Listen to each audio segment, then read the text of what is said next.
सतगुरु महाराज की जय जय जय। सतराम बाबा की जय जय जय। सतलोक धाम की जय जय जय। होली क्यों मनाया जाता है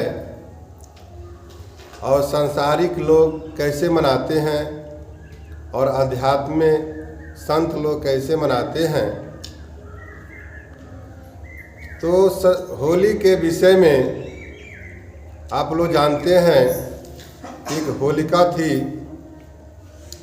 जो हिरण्याकश्यप की बहन थी। उसी के नाम पर यह होलिका दहन पड़ा हुआ है। सतयुग की बात है। सतयुग में एक राजा थे हिरण्याकश्यप, और हिरण्याकश्यप का एक लड़का था प्रहलाद।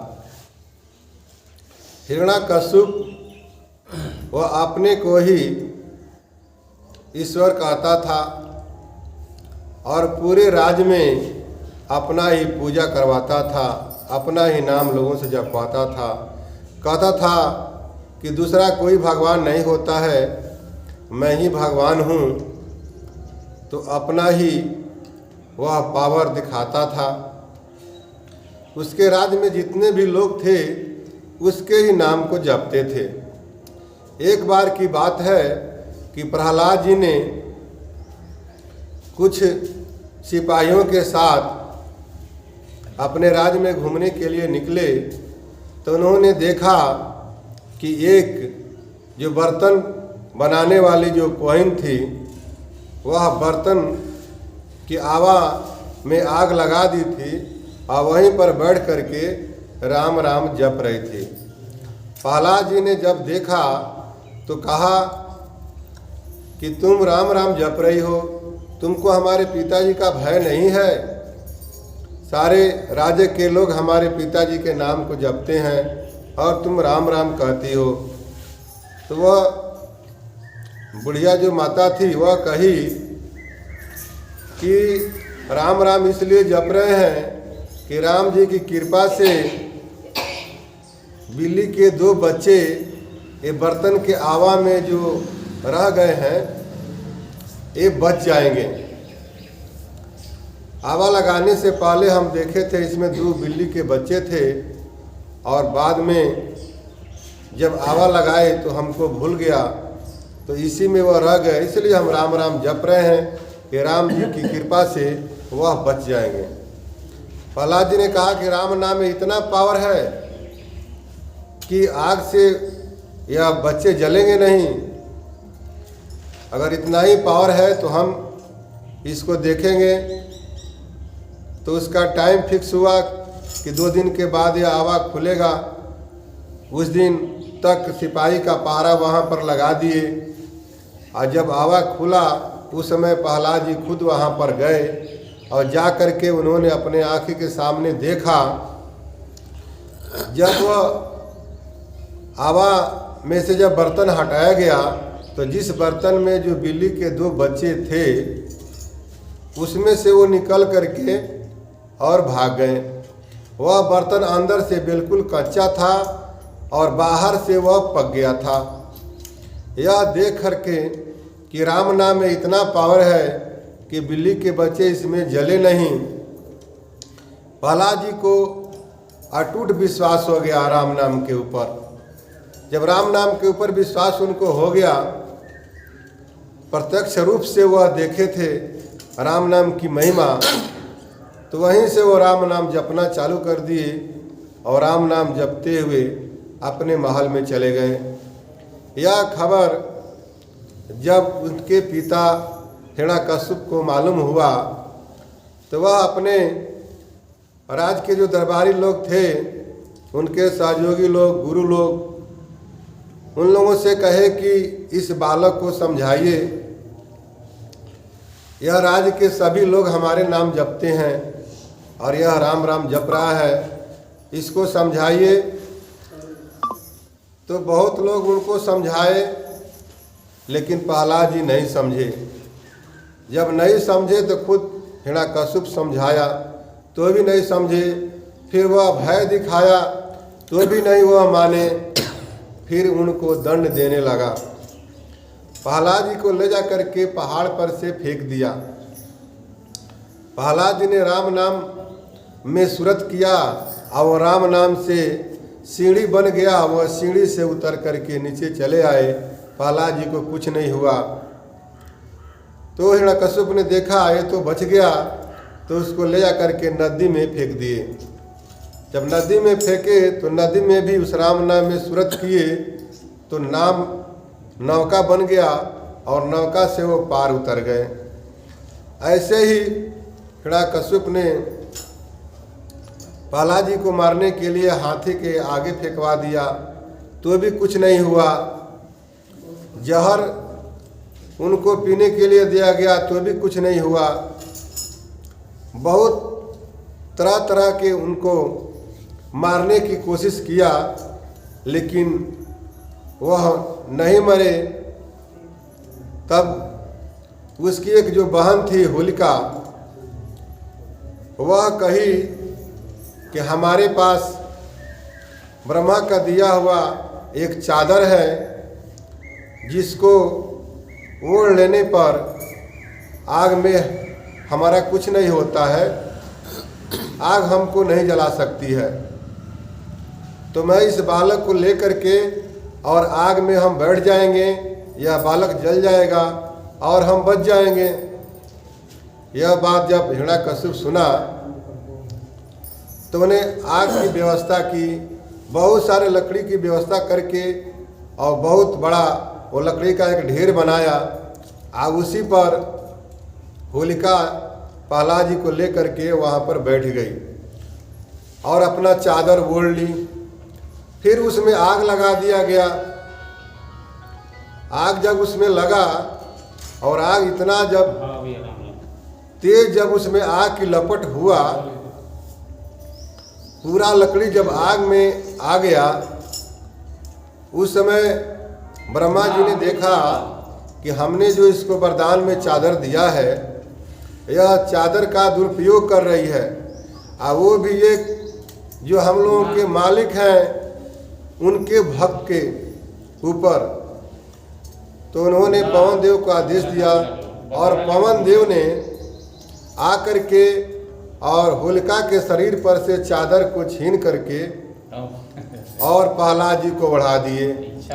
तो प्रहलाद जी बच गए और होलिका जल के भस्म हो गई।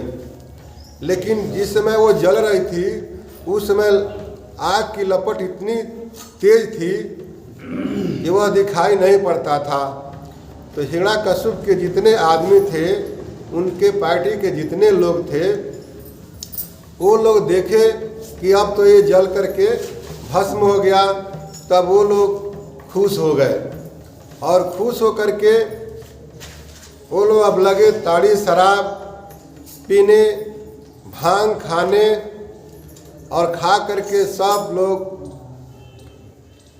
बेहोश हो गए, नाशा में हो गए।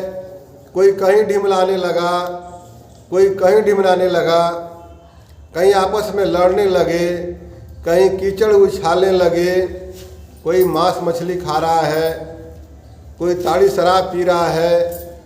वो लोग अपने खुशी का इजहार कर रहे हैं कि चलो वो राजा का जो दुश्मन था प्रहलाद, वो मारा गया। इस खुशी में सब के सब लोग बहुत खुश थे। लेकिन वो सब लोग खा पी करके बेहोश हो गए। बाद में जब चीता, जो आग की चीता था, जब वह जल करके समाप्त हुआ, तब प्रहलाद जी उसमें से उठ करके अपने महल में चले गए और होलिका जल के भस्म हो गई थी। तो प्रहलाद जी जब महल में गए तो यह खबर जब भक्त लोगों को मिला, जो भगवान के भक्त हैं, उपासक हैं, जो उनकी पूजा करते हैं, जो भगवान में आस्था रखते हैं, वो लोग बहुत खुश हुए। और खुश हो करके वो लोग माँ ये पुआ मिष्ठान बनाए और खाए, अबीर और गुलाल लगा करके अपने खुशी का इजहार किए और भगवान के कीर्तन भजन लोग करने लगे। तो इस तरह से जो भगवान के भक्त लोग थे, जो उनमें आस्था रखने वाले थे, जो भगवान को मानने वाले थे, वो लोग की अपनी खुशी अबीर गुलाल, मालपुआ बनाए, मिठाई बनाए, पकौड़ी पकवान बनाए, अपना खाए, एक दूसरे को अबीर गुलाल लगाए, एक दूसरे से गले मिले और इस तरह से अपने खुशी का इजहार करके भगवान का कीर्तन भजन वो लोग किए। तो उसके बाद जब हिरण्यकश्यप को यह मालूम हुआ कि वो तो हमारी बहन होलिका ही जल गई है, तो वह बहुत क्रोधित हुआ और प्रहलाद को ले जा करके एक खंभे में बांध दिया। अब बोला कि अब मैं अपने हाथ से स्वयं तुमको मारूंगा, जिसमें कोई धोखा न कर सको, और तुम अपने भगवान को बुलाओ कि तुम्हारे भगवान कहाँ हैं। तो भगवान के लिए प्रहलाद जी ने कहा कि हम में तुम में खड़क हम में सब में व्यापे राम, हमारे में भी है और आप में भी है और सब जगह है। ये खड़क जो तलवार है इसमें भी है और एक खम्भे भी है। तो हिरण्यकश्यप बहुत गुस्सा हुआ और बोला कि इस खम्भे भी है तो बुला करके दिखाओ, और तलवार उठाया और उठा करके और प्रहलाद जी के ऊपर वार कर दिया। जैसे ही वार किया तो उस खंभे में से नरसिंह अवतार के रूप में भगवान प्रकट हो गए। जैसे ही प्रहलाद जी ने राम नाम में सुरत किया कि नाम ही जो है नरसिंह रूप बन करके अब प्रकट हो गया, और वो हिरण्यकश्यप को पकड़ करके ले गए और ले जा करके जो दरवाज़ा होता है वहीं पर ले जा करके बैठ गए। और वहाँ जा करके उससे पूछते हैं कि ये बताओ कि तुमको क्या वरदान मिला है। तुमको तो वरदान मिला है कि न धरती पर मरोगे, न आकाश में मरोगे, न बाहर मरोगे, न भीतर मरोगे, न दिन में न रात में, न पशु से, न जानवर से, न नर से, न अस्त्र से, न शस्त्र से।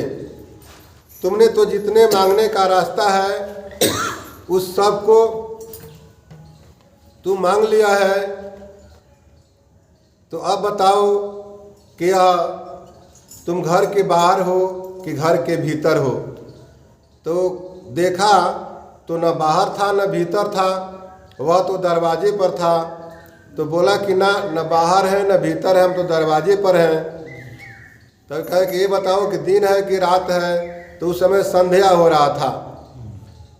तो कह रहा कि ना अभी दिन भी नहीं है और रात भी नहीं है, तो संध्या हो रहा है। तो बोले बताओ धरती पर हो कि आकाश में हो। तो वो जांघे के ऊपर रखे हुए थे, धरती पर उसका पैर नहीं था। तो बोला कि ना धरती पर है ना आकाश में है, आपके जंघे पर है। तब बोले कि बताओ कि हम जानवर हैं आखिर नर मनुष्य हैं।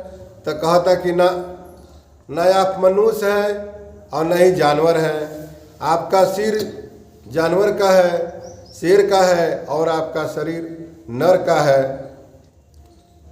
तो बोले अच्छा ये बताओ ये कौन सा अस्त्र शस्त्र है, अपने नाखून दिखाए। तो कहे कि ना ये कोई अस्त्र शस्त्र नहीं है, तो नाखून है। तब उसके पेट में मार करके उसको पेट को फाड़ दिए और फिर उसकी मौत हो गया। तो हिरण्यकश्यप जो अपने को भगवान बन रहा था, अपने को ईश्वर कह रहा था, उसको यह साबित हो गया कि तुम ईश्वर नहीं हो, वास्तव में कोई ईश्वर है। तो यह साबित हो गया। तो यह होली में जो बुरे विचार के हैं, गलत विचार के हैं, जो कुपथ्य पर चलने वाले हैं, वो लोग हिरण्यकश्यप के राज के पार्टी हैं। तो उनके पार्टी के जो लोग हैं वो ताड़ी शराब आज भी पीते हैं, मांस मछली खाते हैं, एक दूसरे से गाली गलौज करते हैं, लड़ते झगड़ते हैं, एक दूसरे के ऊपर वह पेंट लगाते हैं, मोबिल लगाते हैं, क्या क्या उल्टा हरकतें वो लोग करते हैं। और शराब वगैरह पी करके जहे तहे वो पटा जाते हैं, मोरियों में गिर जाते हैं। तो ये सब हिरण्यकश्यप के पार्टी के लोग हैं जिनकी बुद्धि दुर्बुद्धि है, कुबुद्धि है, जो समाज को एक गलत रास्ते पर ले जाता है, नरक के रास्ते पर ले जाता है। लेकिन वही जो भगवान में आस्था रखने वाले हैं, जो पूजा पाठ करने वाले हैं, भगवान के जो लोग भक्त हैं, वह इस होली में अबीर गुलाल लगाते हैं, मेवा मिष्ठान खाते हैं, एक दूसरे से गले मिलते हैं और भगवान का कीर्तन भजन करके वह खुशी का इजहार करते हैं। तो जो संत हैं, जो भक्त हैं, वो लोग संसार में उनकी बुद्धि सुबुद्धि होती है और सबकी भलाई के हिसाब से सबकी कामना करते हैं और भगवान का सुमरन भजन करते हैं। लेकिन जो लोग संत हैं, जो लोग अपने को जीव समझते हैं, यह शरीर तो हम लोग है नहीं, शरीर तो जड़ है और शरीर में रहने वाले हम लोग चेतन जीव हैं। जीव ही इसमें सब कुछ है, जीव ही सार है शरीर में। अगर जीव ना रहे तो शरीर का कोई अस्तित्व नहीं है। तो जो अपने को जीव समझता है, तो जीव को ही जो है इस भवसागर से पार जाना है, और वो भी इस कलयुग में। तो वो किस तरह से भक्ति करे कि वो उसका कल्याण हो। तो सतगुरु की वाणी है कि तन है जग और मन हिरण्यकश्यप, और जीव प्रहलाद बुझाई, बंधो खम में बंधा सूरत खम में अचिंतन जप समझाई। बाहर भीतर श्वास न खींचो, प्राण अपान मिलाई, इंगला निस और पिंगला दिन है, सुषुम्ना सांद कहाई। यानी जो हम लोग का ये तन मन शरीर है, यही जग है, जग मन राज है, और जो मन है हम लोगों के अंदर वही हिरण्यकश्यप है। और जो जीव है वह प्रहलाद के समान है। अध्यात्म में जीव प्रहलाद के समान है और मन है वो हिरण्यकश्यप के समान है, और ये शरीर एक राज्य के समान है। और जो हम लोगों की जो सूरत है वह खंभा है। हर एक जीव या खंभे के साथ बंधा हुआ है, जहाँ उसका सूरत है तहाँ पर यह जीव बंधा हुआ है। और जिसका जो जप है वह राम नाम का चिंतन है। जो ही चिंतन करता है वही जप करता है। तो जो जीव अध्यात्म में है उसके लिए इस राज में, शरीर रूपी राज में मन का ही चलता है, जीव का नहीं चलता है। मन ही शरीर में राजा बना हुआ है, लेकिन जीव को नहीं मालूम कि मैं इस शरीर का मालिक हूँ और ये हमारा दास है, हमारा नौकर है, हमारा ड्राइवर है। तो यह जिसको ज्ञान नहीं है वह मन को ही भगवान मानता है और मन के ही राज में रहता है। यानी जो जो मन करता है वह वही लोग करते हैं। जितना लोग मन के बस में है, जो मन करता है वही लोग करते हैं। आज ये मन कर रहा है तो कल ये मन कर रहा है, यहाँ घूमने का मन कर रहा है, ये खाने का मन कर रहा है, मन कर रहा है कि ये कर दें, मन कर रहा है कि वो कर दें, यानी जो मन करता है वही लोग करते हैं। तो सब लोग मन के बस में हैं। जो लोग अपने को जीव नहीं समझे हैं, जिनको स्वरूप ज्ञान नहीं है, वो लोग सब लोग मन के बस में हैं। लेकिन जो जान जाते हैं कि हम जीव हैं, तो वो अपने मालिक को भी खोज करते हैं कि हमारा मालिक कौन है जो हमको उत्पन्न किया, हमारी जो हमको पैदा किया, हमको उत्पन्न किया, वह कौन है, तो उसकी खोज करते हैं। तो उसके खोज करने के लिए जब वो कोहन रूपे जब संत के पास जाते हैं, चाहे सतगुरु के पास जाते हैं, जो वह बर्तन में हवा लगा रहे थे कोहन उसके समान, तो वो संत के पास जाने पर इस जीव को राम नाम का भेद मिलता है। राम नाम की पावर, राम नाम की महिमा इस जीव को मालूम होता है और वह अपने को जान पाता है। तब उस मालिक के नाम को जप करके, सुमरन करके, पुरुषार्थ करके, और इस मन जो राजा बना हुआ है इसको अपने बस में करता है, इसको मारता है।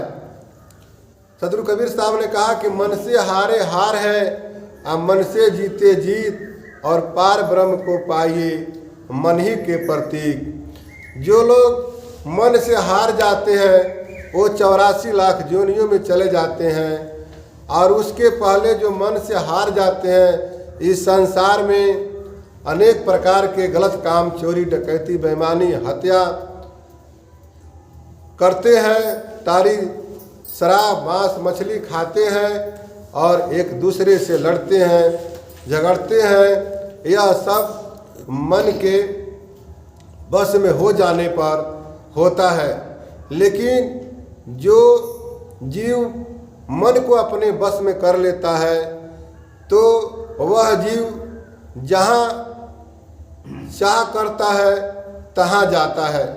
उसकी जहाँ चाहना होती है, उसकी जहाँ इच्छा होती है, वहाँ वो जाता है। जैसे इसका जीव की इच्छा हुई कि सत्संग में जाना है तो वह सत्संग में जाएगा। मन कितना ही उसको दिखाएगा कि ये काम है, आप सत्संग में मत जाइए, यहाँ जाएंगे तो ये काम करें तो इतना फ़ायदा होगा, इतना पैसा कमाएंगे, चाहे फलाना जगह इतना बढ़िया फिल्म लगा हुआ है, चाहे ऑर्केस्ट्रा आया हुआ है, काहे को आप सत्संग में जाते हैं। तो जीव जो मन को समझ जाता है वह मन के फेर को छोड़ करके और सत्संग में जाता है। तो यह जीव मन के बस में करके और अपने कल्याण के लिए भगवान का सुमिरन भजन पुरुषार्थ करता है, सत्संग करता है, भजन करता है और वह मालिक का नाम लेता है। मन को बस करने के लिए साधन बताया गया है कि वह कैसे बस होगा। इसलिए कि मन छोटा मोटा तो है नहीं। सतगुरु कबीर साहब ने कहा कि मने परपंची मने निरंजन, मन ही है ओंकारा, तीन लोक का मन है राजा, को न मन से न्यारा। मन तीनों लोक का राजा है, मन स्वयं ईश्वर है। और गीता में भगवान कहते हैं कि 10 इंद्रियों का मालिक मन मैं हूँ। तो खुद कहते हैं कि जो मन है वह मैं हूँ। तो वो खुद भगवान मन के रूप में है, तो वो तो इतना आसानी से तो आपके बस में आ नहीं सकते हैं। तो उनको बस करने के लिए मालिक के नाम का सुमरन भजन किया जाता है। उसके लिए जो बायां स्वर है वह दिन है और दाहिना स्वर जो है वह रात है। यानी बायां स्वर जब चलेगा और उसमें भजन करेंगे तो वह नहीं मरेगा। दाहिना स्वर जब चलेगा और उसमें भजन करेंगे तब वह नहीं मारा जाएगा। जब दोनों श्वास मिलता है उस समय सुषुम्ना नाड़ी चलता है। उस समय जब राम नाम में सूरत आपका लगेगा, आप उस समय राम नाम का सुमिरन करेंगे तब जा कर के वह मारा जाएगा। इसलिए कि बायां स्वर दिन है और दाहिना स्वर रात है, और दोनों स्वर जब मिलता है तो वह संध्या है, सुषुम्ना। तो उसमें भजन किया जाता है, तब जा कर के यह मन मरता है, यानी वो बस में होता है। तो यह साधन किया जाता है। इसमें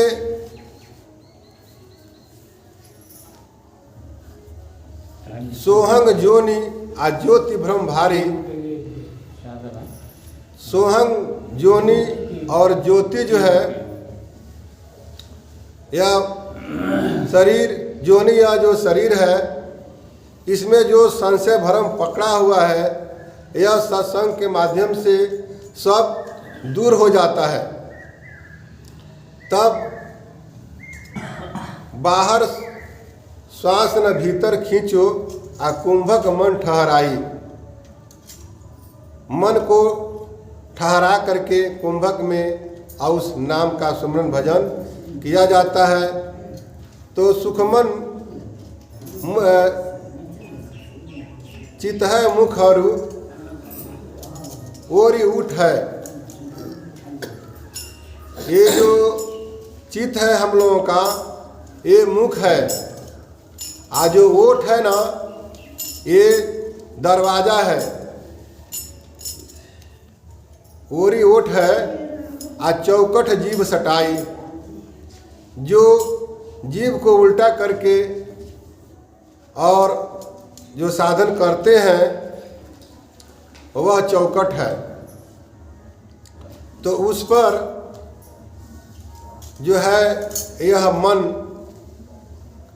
वैसा साधन करके राम नाम का स्मरण भजन जब करते हैं, तब जाकर के यह मन मरता है। और ब्रह्मा जी ने तो जो शास्त्र बताया, अस्त्र और शस्त्र, वेद अस्त्र है और शास्त्र जो है वह शस्त्र है। लेकिन ब्रह्मा जी द्वारा यह भ्रम लगाया गया है कि जो वेद में जो उपाय बताया गया है, जो साधन बताया गया है, कि वह साधन कर लेने से यह मन रूपी काल मारा जाएगा, यह बस में हो जाएगा। लेकिन वह भ्रम है, उससे काल नहीं मर सकता है। तो मन को मारने के लिए पार ब्रह्म का नाम जो है वो नख है। पार ब्रह्म का नाम जो राम नाम है वह नख के समान है। और पार ब्रह्म के नाम जब राम नाम का जब सुमरन भजन करेंगे, तब जा कर के यह मन रूपी काल जो है वह बस में होगा, वह मारा जाएगा। वरना जो भी संसार में नाम है, कोटि नाम है जगत में, तासो मुक्ति न होए। यानी करोड़ों नाम जो भवसागर में माया के हैं, ब्रह्म के हैं, चाहे जीव का है, इस सब नाम से जो वेद और शास्त्रों में जो यह बताया गया है, यह उस मन रूपी काल को नहीं मार सकता है। उसको मारने के लिए यह जो नख है, राम नाम रूपी नख, उस राम नाम का सुमरन करेंगे। जो पार ब्रह्म परमेश्वर सत्य राम जी का नाम है, जो माया के, ब्रह्म के, जीव के और ये भवसागर के सबके जो मालिक हैं, जिनका काल जो है उनका दासी है, माया उनके दासी है। कहा गया है कि भक्ति देख सान रघुराया, आताही देख डर पति अति माया। उस मालिक के समक्ष होकर के जो सुमरन भजन करता है, उसको माया भी देख करके डर जाती है और काल भी देख करके परा जाता है। वह मालिक भवसागर के पार हैं, जिनको सत्पुरुष पार ब्रह्म सतराम जी कहा जाता है। उनका व्यक्तिवाचक नाम राम है, पदवाचक नाम पारब्रह्म है, लोकवाचक नाम सतलोक है और गुणवाचक नाम उनका सत संयुक्त है। तो वो माया ब्रह्म जीव सबके मालिक हैं, उनका स्मरण भजन करना चाहिए और उनके भजन करके यह मन को बस में करके, मन को मार करके तब उस पार ब्रह्म सतराम जी की प्राप्ति करना चाहिए भव सागर से। तब यह जीव पार हो सकता है और इस जीव का जन्म मरण सदा के लिए छूट सकता है। तब जा कर के यह जीव का